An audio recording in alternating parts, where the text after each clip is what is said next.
If you enjoy the content on this channel, please like and subscribe.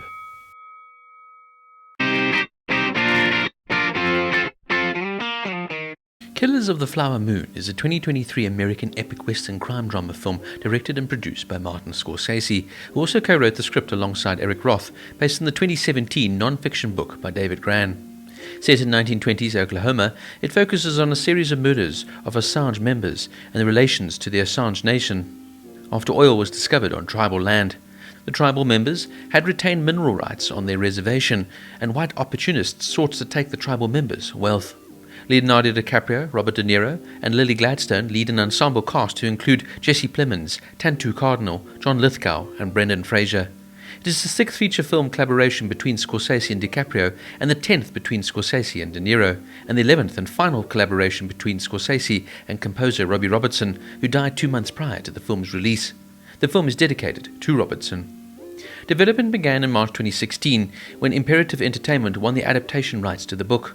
Scorsese and DiCaprio were attached to the film in 2017, with the production expected to begin as early as 2018. Following several pushbacks and delays due to the COVID-19 pandemic, production was scheduled to begin in February of 2021, with Apple TV Plus confirmed to finance and distribute the film alongside Paramount Pictures. Principal photography ultimately took place in Osage and Washington counties, Oklahoma, between April and October of 2021. The film was produced by Scorsese's Sequela Productions and DiCaprio's Appian Way Productions, with its $200 million budget reportedly the largest amount ever spent on a film shot in Oklahoma. Killings of the Flower Moon premiered at the 76th Cannes Film Festival on May 20th, 2023. It was theatrically released in the United States on October 20th, 2023 by Apple TV Plus under the Apple Original Films label, alongside Paramount Pictures. It was additionally screened at IMAX.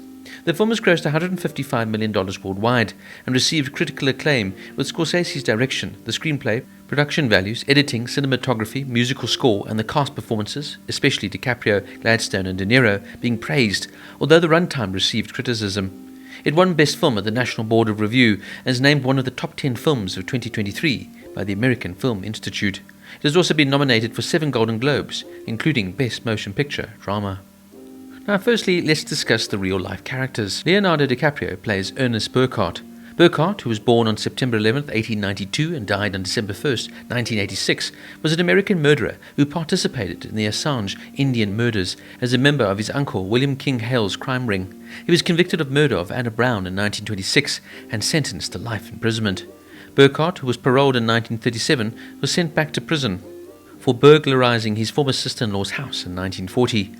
After being paroled for the final time in 1959, Oklahoma Governor Henry Bellman pardoned Burkhart in 1965 for his role in the Osage murders.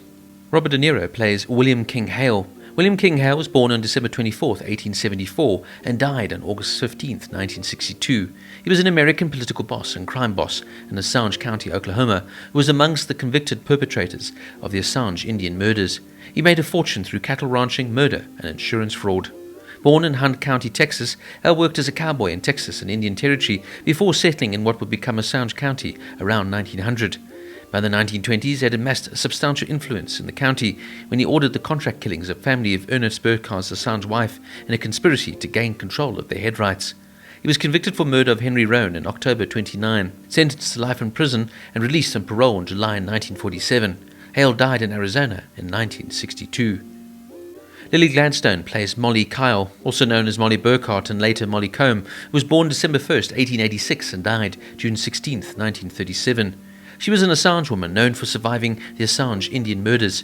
She gained prominence during her lifetime during the trial of William King Hale due to the newspaper coverage, and gained renewed prominence in the 21st century when she was portrayed in the movie Killers of the Flower Moon. Kyle was born in the Osage Nation in 1886 and was forced to attend Catholic school, eventually converting. She married Ernest Burkhart in 1917, and afterwards most of her family was murdered in an inheritance scheme led by King Hale. Kyle, a diabetic, survived a poisoning attempt on her own life and divorced Ernest in 1926. She remarried in 1928 and died of diabetes in 1937.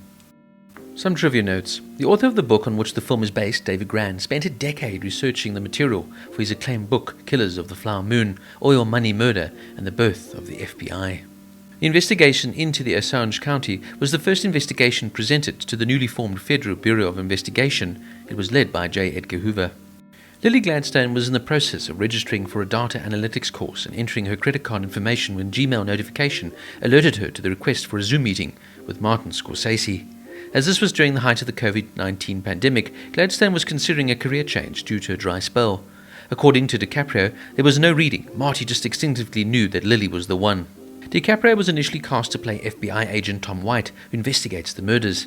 After Scorsese decided to change the focus of the film to the relationship between Molly and Ernest, DiCaprio switched roles and Jesse Plemons was cast as Tom White. Robert De Niro first recommended Leonardo DiCaprio to Martin Scorsese after working with DiCaprio on This Boy's Life in 1993. This was rare because at the time De Niro rarely recommended other actors. While in real life Molly was 10 years older than Ernest, Lily Gladstone, who plays Molly, is actually 12 years younger than DiCaprio.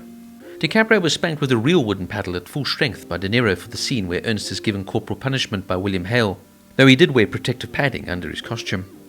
Although wealthy, most members of the Osage people were deemed by the courts to be incapable of managing their own finances, meaning they had to have their overseer, normally a white man, to handle their money.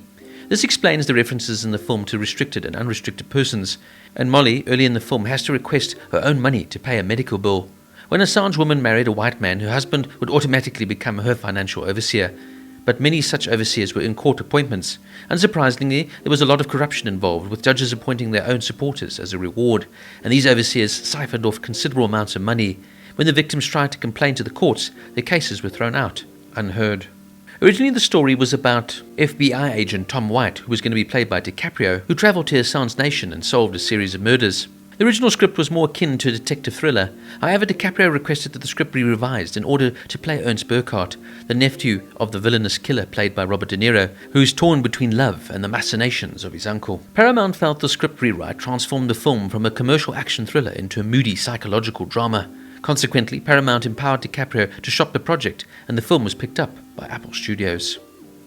Now, this truly is a haunting but superb piece of filmmaking from the ever-incredible Martin Scorsese.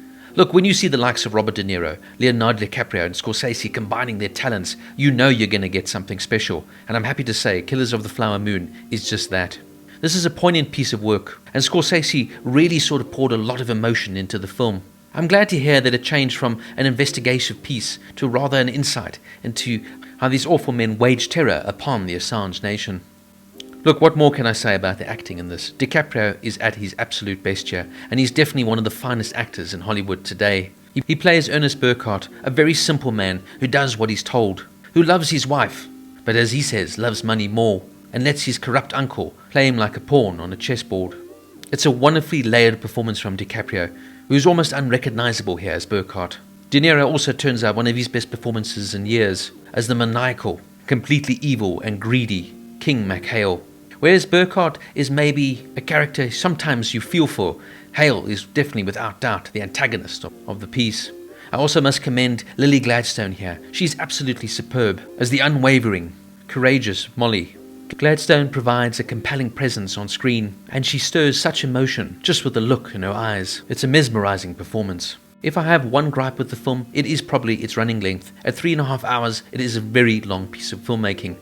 What I did was actually watch it over 4 nights and serialized it almost as if it was a TV series, and I'd really recommend this, as it's such a deep, thought-provoking film that to sit for 3.5 hours, you just lose concentration and lose the essence of what a fantastic project this is.